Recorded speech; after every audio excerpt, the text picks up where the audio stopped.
Meaza Ashenafi made a name for herself fighting for women's rights in Ethiopia. Her most famous case involved a 14-year-old girl who was kidnapped by a man trying to force her into child marriage, a traditional practice in some parts of Ethiopia. The girl shot and killed her abductor, but was cleared of charges due to Meaza's work.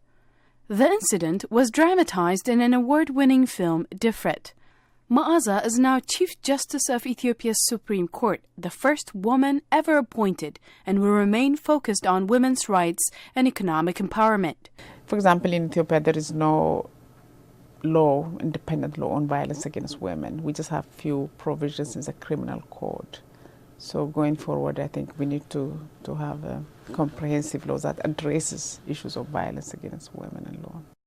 Meaza founded the Ethiopian Women Lawyers Association to help women who've been sexually harassed or victims of intimate partner violence. She says she wants to restore the people's trust in the nation's legal system, which has been criticized for its slow response to crime.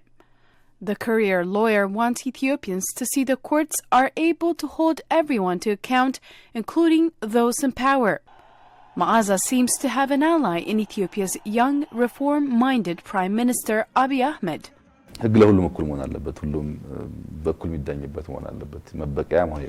Everyone should get equal treatment in the face of the law. It should never be used as a tool for revenge. When we respect the rule of law, it should be in accordance to that. Meaza hopes her understanding of Ethiopia's culture and people will be an asset in her position as she seeks solutions to seemingly intractable problems.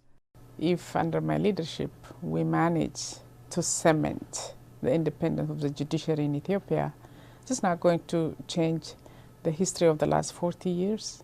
This is going to change the history of the last 3,000 years of judicial administration in Ethiopia. Salem Solomon, VOA News, Washington.